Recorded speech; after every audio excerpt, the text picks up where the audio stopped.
Apocalipsis 1:18 dice: y el que vivo y estuve muerto, mas he aquí vivo por los siglos de los siglos. Amén. Y tengo las llaves de la muerte y del Hades. Amén. Vamos a orar.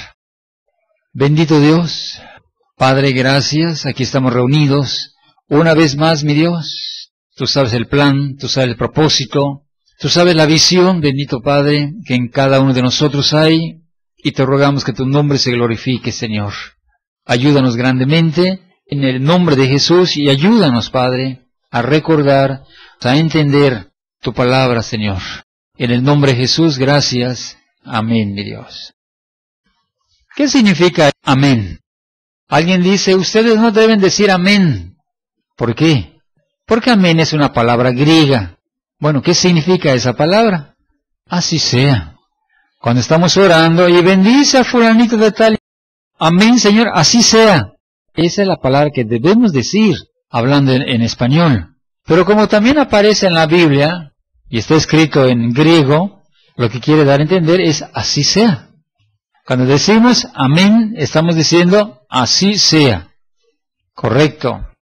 Y el que vivo y estuve muerto, mas he aquí que vivo por los siglos de los siglos. Amén. ¿De quién nos está hablando? ¿Quién es el que estaba muerto, mas he aquí que vive? Nos está hablando de Jesús, que tuvo que morir, pero también resucitó y ahora vive por los siglos de los siglos. La tercera es, y tengo las llaves de la muerte y del Hades. ¿Quién tiene las llaves? El que vive por los siglos de los siglos. Ese es el que tiene las llaves. ¿De dónde? Las llaves de la muerte y del Hades. ¿Quién tiene las llaves? Jesús. ¿De dónde? De la muerte y del Hades. Amén. Acá hay dos puntos que vamos a analizar. Uno, y tengo las llaves. ¿Qué es una llave y para qué sirve una llave? Para abrir las puertas. El que yo tenga una llave me sirve para abrir y me sirve también para cerrar. Claro. Entonces quiere dar a entender que si Cristo tiene las llaves de la muerte y del Hades, entonces Cristo es el que tiene el poder de abrir o de cerrar también en ese lugar. Dice que Él tiene las llaves. Y si Él tiene las llaves, tiene ese poder. Llave, hablando literalmente, significa un objeto metálico que sirve para abrir o sirve para cerrar una cerradura. Y como ejemplo, ¿qué significa el que te entreguen una llave de una casa? ¿Qué significa el que te entreguen la llave de un carro? ¿O qué significa el que tengas la llave de un ropero?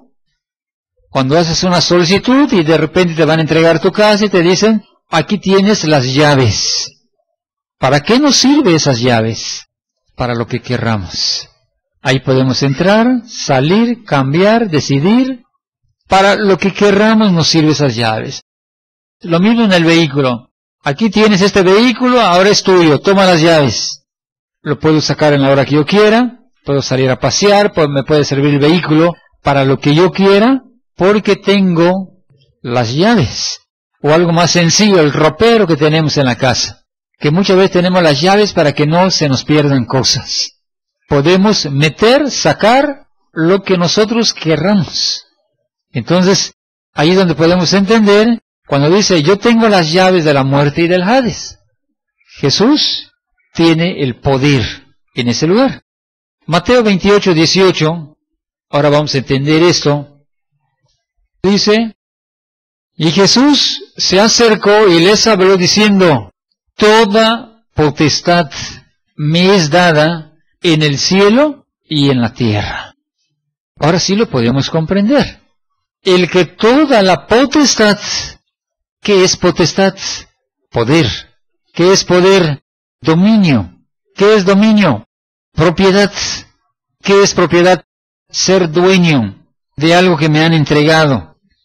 Entonces, y Jesús se acercó y les habló diciendo, toda potestad me es dado en el cielo y en la tierra.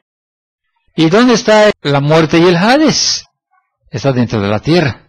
Eso quiere dar a entender que en Jesús toda potestad le es dada de todo lo que hay en los cielos y de todo lo que hay en la tierra. Él tiene el poder. ¿Comprendemos eso? Que al que se le quitó la vida, qué grande es. Y sin que se dé cuenta el hombre, dice, a lo suyo vino y los suyos no le conocieron. A lo suyo vino y los suyos lo mataron. No conocieron a ese Cristo, quien era de verdad.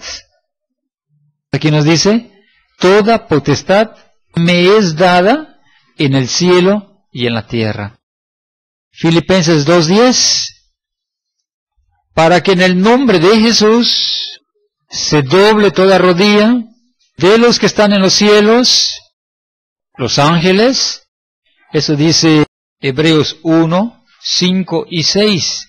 Para que en el nombre de Jesús se doble toda rodilla de los que están en los cielos, de todos los que están en la tierra y todos los que están debajo de la tierra.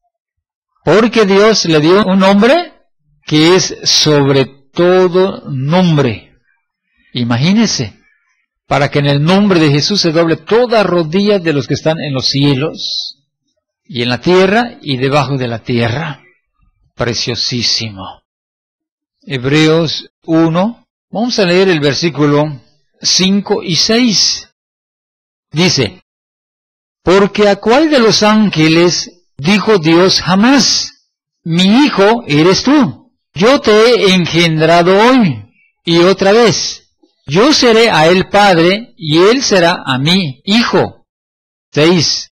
Y otra vez, cuando introduce al primogénito en el mundo, dice, adórenle todos los ángeles de Dios.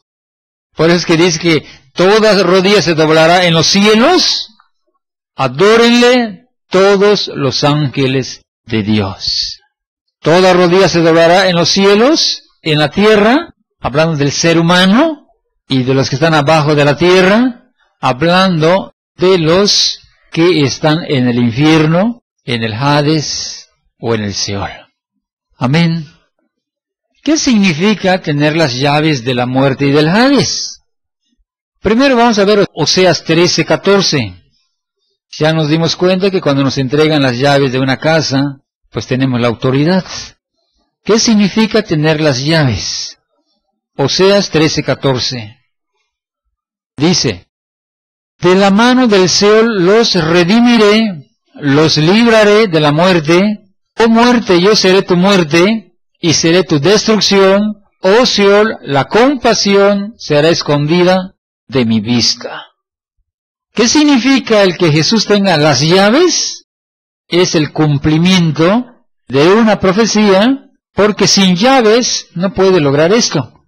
Pero cuando se le da las llaves y él puede entrar a ese lugar, ahora sí, de la mano del Seol, dice, los libraré de la muerte.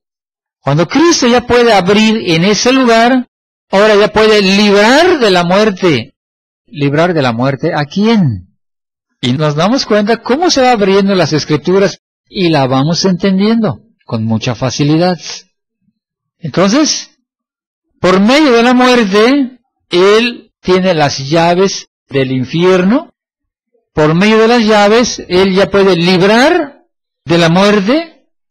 Por medio de las llaves, se cumple esta profecía que dice, oh muerte, yo seré tu muerte, y seré tu destrucción. Oh Seol, la compasión será escondida de mi vista. Eso quiere dar a entender que es el cumplimiento de una profecía para que se pudiera cumplir todo esto.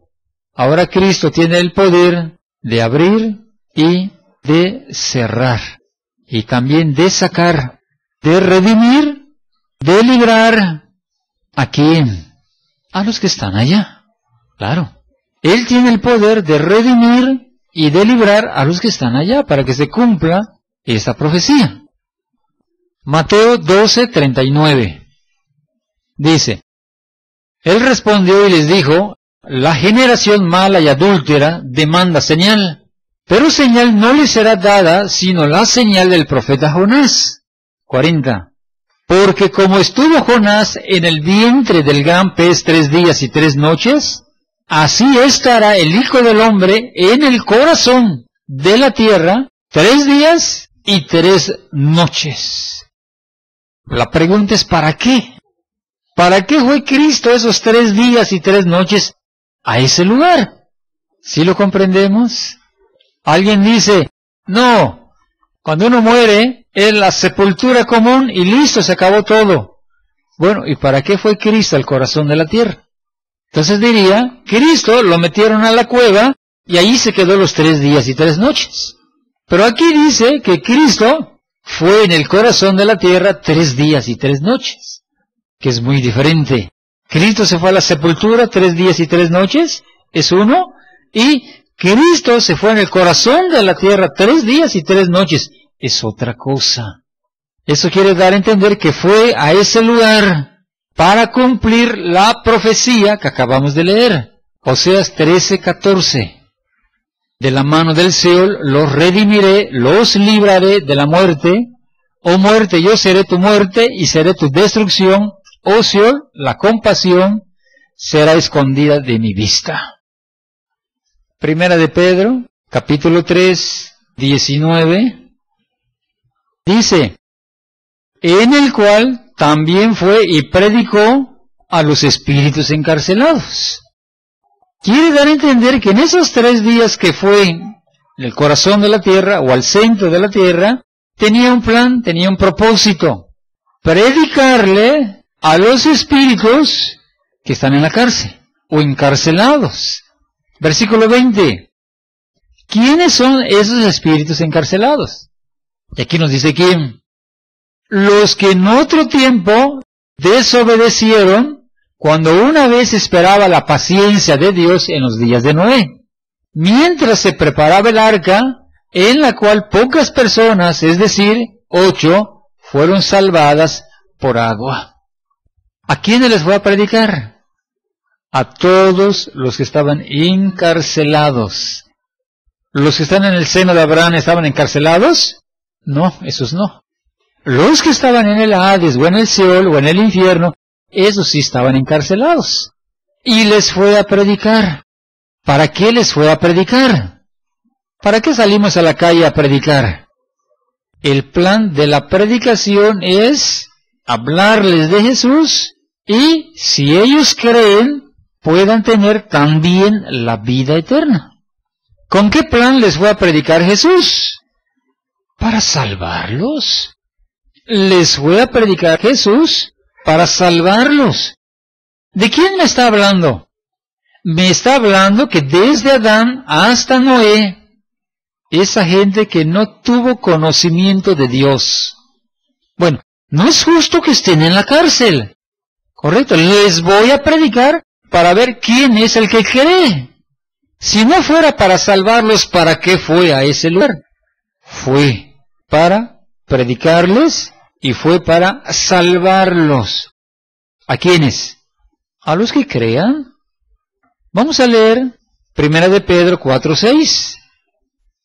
Porque por esto también ha sido predicado el Evangelio a los muertos, para que sean juzgados en carne según los hombres, pero vivan en espíritu según Dios.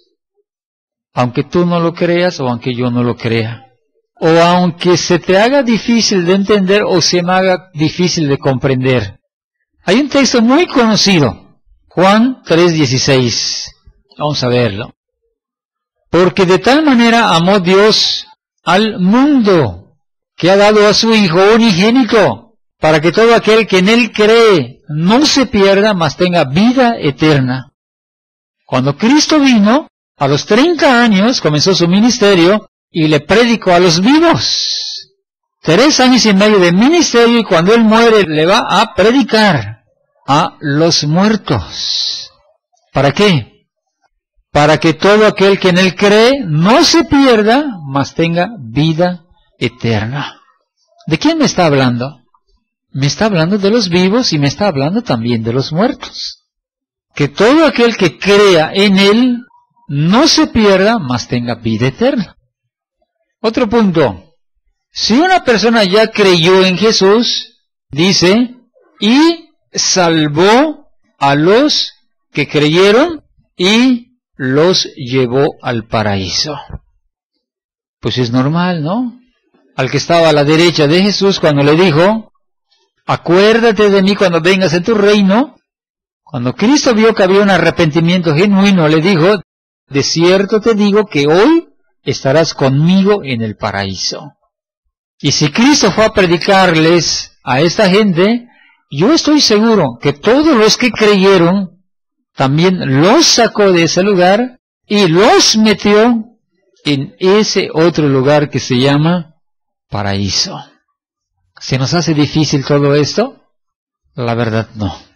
Todo aquel que cree logra la salvación. Otro punto, Efesios 4:8. Dice, por lo cual dice, subiendo a lo alto, llevó cautiva la cautividad. ¿Qué es cautividad? Los que estaban encarcelados, estaban cautivos. ¿Qué hizo él? Llevó cautiva la cautividad y dio dones a los hombres. 9. ¿Y eso de qué subió? ¿Qué es? Sino que también había descendido primero a las partes más bajas de la tierra. 10. El que descendió es el mismo que también subió por encima de todos los cielos para llenarlo todo. ¿Qué me da a entender aquí? A ver, vamos a ver. Se va al centro de la tierra. ¿Qué sucede allá? Va y le predica a los muertos. ¿Cuáles muertos? Los que desde Adán hasta Noé, o hasta el día de hoy, los que no tuvieron conocimiento de Dios, les predica. ¿Qué sucede? Los que creen, los saca de ese lugar, y lo mismo que le dijo al que estaba a la derecha cuando él estaba muriendo, los mete al paraíso o a la vida eterna. ¿Qué más hace? Regresa y toma a todos los que estaban en el seno de Abraham, y también los agarra y los lleva al paraíso. ¿Qué me quiere dar a entender esto? Que hoy día los que estén en el infierno solamente son injustos. ¿Sí lo entendemos o no lo entendemos? Ahí te voy a decir algo. Si yo tengo la llave de un ropero, yo lo puedo abrir a la hora que yo quiera y lo cierro a la hora que yo quiera. En el momento que Cristo tiene las llaves de ese lugar, Él tiene la potestad de abrir y de cerrar en el momento que Él quiera. Y te voy a decir una verdad. Cuando venga Cristo en su segunda venida, va a haber una resurrección de justos y de injustos. Pero Cristo saca a todos los que creen hasta el día de hoy y los lleva al paraíso. ¿De quiénes te estoy hablando? De aquellos de los pueblos, de aquellos lugares donde no les llegó palabra de Dios. ¿Alguien dice, habrá eso, hermano? Hoy día sí lo hay. Selvas, poblados, lugares donde nunca conocieron, nadie les habló palabra de Dios. ¿Mueren? Como Cristo tiene las llaves, Él va, les predica, creen, y como tú no tuviste la oportunidad de que nadie te predique, los toma y los pone en el paraíso. A los que creen. Y los que no creen, ahí se quedan en ese lugar. Juan 5:28 y Juan 5:29. Ahora vamos a entender por qué. Dice, no os maravilléis de esto, porque vendrá hora cuando todos los que están en los sepulcros oirán su voz. 29. Y los que hicieron lo bueno saldrán a resurrección de vida, mas los que hicieron lo malo a resurrección de condenación. Cuando Cristo venga en su segunda venida, va a haber un levantamiento. ¿De quién? De los hijos de Dios en el paraíso, porque están en ese lugar, y va a haber un levantamiento, ¿dónde? De los condenados, los que no quisieron entregarle su vida a Dios. Habrá una resurrección de condenación. Y uno dice, ¿para qué? ¿Para qué serán resucitados esas gentes para condenación? 1 Corintios 15, 21 y 22. Dice, porque por cuanto la muerte entró por un hombre, también por un hombre la resurrección de los muertos. Porque así como en Adán todos mueren, también en Cristo todos serán vivos o vivificados. Después que pecó Adán, ¿qué sucedió? Todos mueren. Ahora dice, también por un hombre la resurrección de los muertos. Así como Cristo resucitó, ahora todos tienen que resucitar. Por Adán todos mueren y por Cristo todos resucitan. Unos para vida eterna y otros para condenación. Así que, ¿hay esperanza para nosotros en la segunda resurrección? No la hay. Estamos hablando desde los tiempos de Adán hasta hoy de los que no tuvieron palabra, no de los que sí tenemos palabra. Y creo que en el estudio anterior dijimos quiénes son los que van a resucitar hasta después del milenio. Dije 3. El primero es los que tienen la marca de la bestia o los que aceptaron la marca de la bestia. Sí van a resucitar hasta después del milenio. Número 2. Los que tuvieron mucha palabra, pero rechazaron la palabra de Dios, sí van a resucitar hasta después del milenio. Número 3. Los que blasfemaron en contra del Espíritu Santo, sí van a resucitar hasta después del milenio. Van a ser resucitados para ser juzgados en lo que se le llama el juicio final. Van a ser juzgados en el juicio final y, dice, el que no se halló inscrito en el libro de la vida, fue lanzado al lago de fuego. Entonces, en Adán todos mueren y en Cristo todos serán resucitados. Unos en la segunda venida de Cristo y 2 después del milenio. 1, en la segunda venida de Cristo, se levantarán aquí en el paraíso los justos y se levantarán en la tierra los injustos o los condenados para ser juzgados.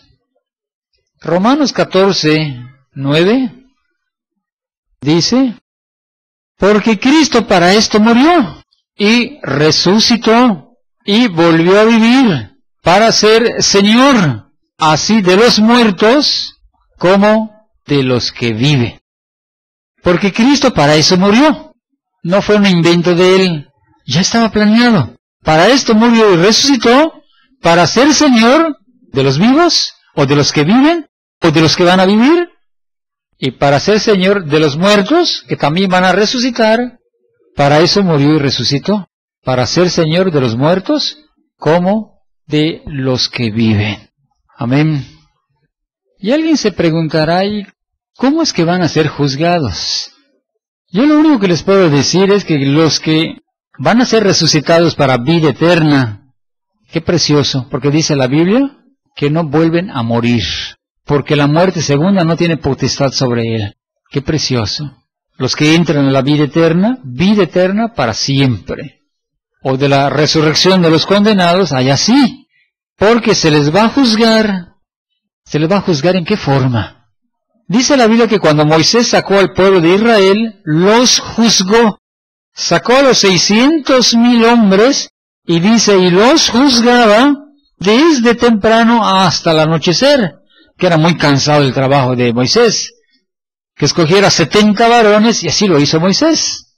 Y los 70 ancianos y Moisés juzgaban al pueblo de Israel.